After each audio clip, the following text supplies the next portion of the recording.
All right, let's do this. Chapter 4, continued tissues. We're going to start talking about connective tissues here, but first, a little review.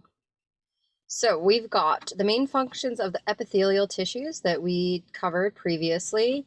And I just want to say that protection and absorption, the skin is a good example of those functions, right? It not only protects us from the outside world, but we can do transcutaneous medication. So we can put a patch on and we can get that medicine into our system. Filtration, just thinking of the kidney area as a filter is a good one. Excretion, so things get wet, right? There's epithelial tissues of the nasal passage, for example, it's very wet. Um, Secretion, glandular. Okay, so this is something I didn't get into, but the glands do secrete, and we'll look at that more later, as well as sensory reception. We'll look at more later.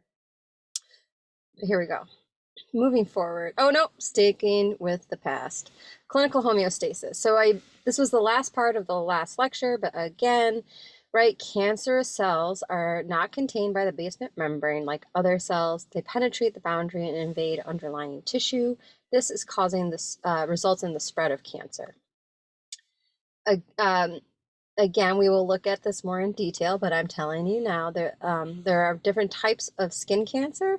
The squamous cell and the basal cell carcinomas don't invade the basement membrane.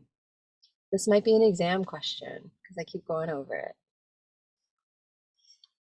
This was the example that I gave you, or the illustration at least, that you could go through and see how the excessive proliferation of any cell without a programmed death, apoptosis, programmed death, would lead to too much physical matter within a given space, and then invade or penetrate the basement membrane and causing the potential for systematic cancer spread.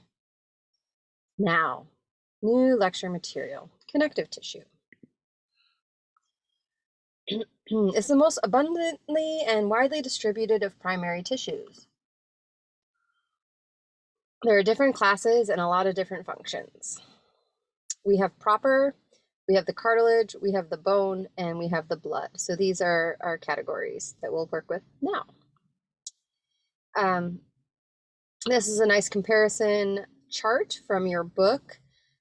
It will allow you to look at the different types, specifically of like loose connective tissues. Areolar, adipose, and reticular fall into that. You know, it's loose. It's got cells in it. We'll look at the cells next. There's the matrix, which is the background substance that everything's kind of contained in. And then here are some general features, right, of the guys in this class.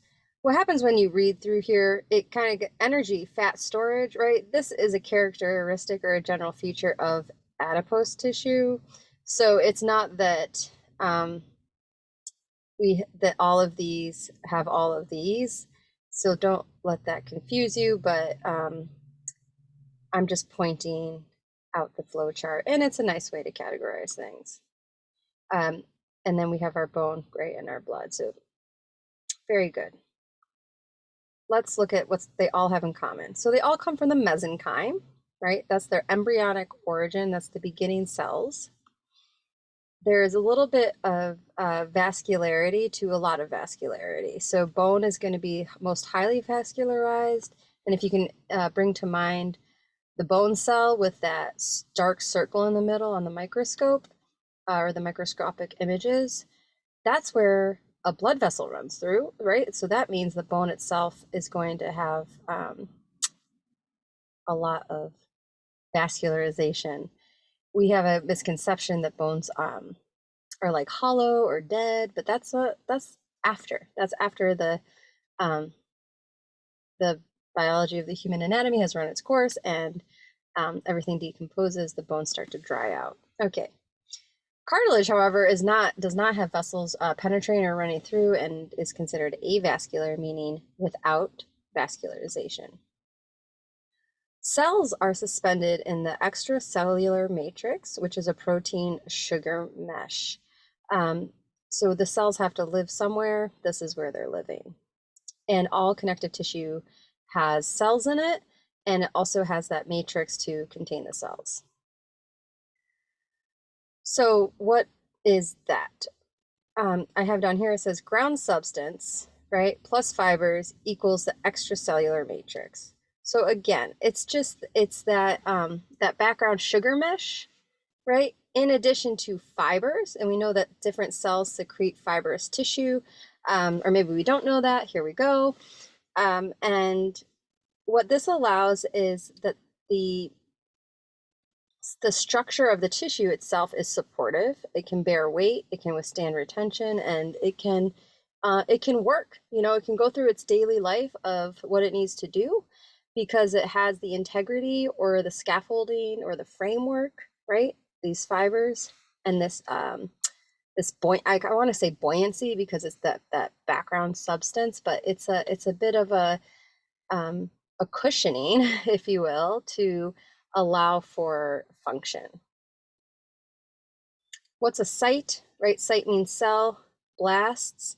When you have a cell name like osteocyte is a bone cell, and an osteoblast is the beginning, like it's the building of the cell. So this is more like a mature cell, and this is in its nascence, in its beginning time. It's going to build the cell into a cell.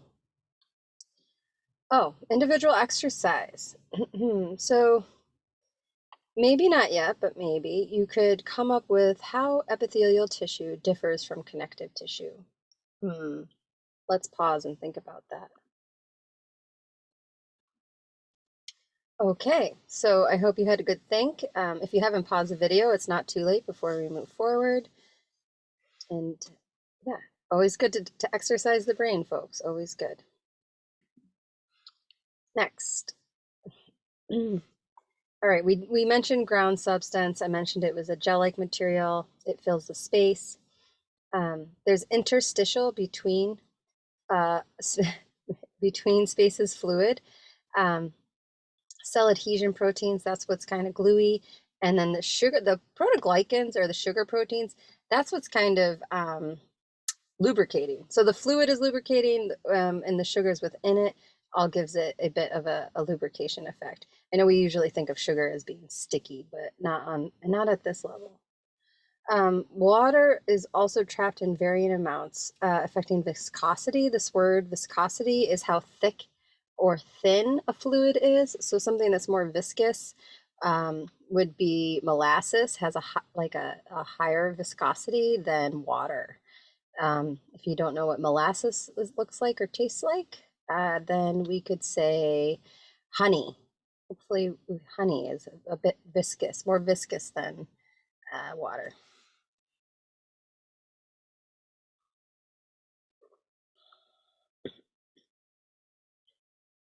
So what type of fibers are there? There's collagen ones. These are the strongest and toughest.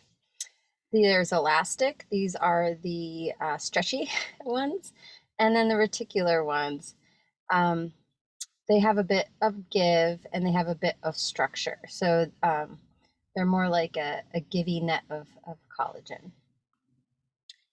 This is a great cell or connective tissue image to look at to see the different cells that can be embedded in an extracellular matrix, right? So you can see, let's start with the ground substance in the background, right?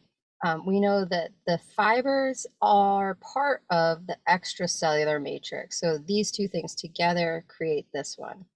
So let's look at this collagen fiber, okay? Let's look at this elastic fiber. Right? And then this reticular one. So the elastic one is going to have the most stretch recoil. This collagen fiber is going to have give you that tensile strength, right?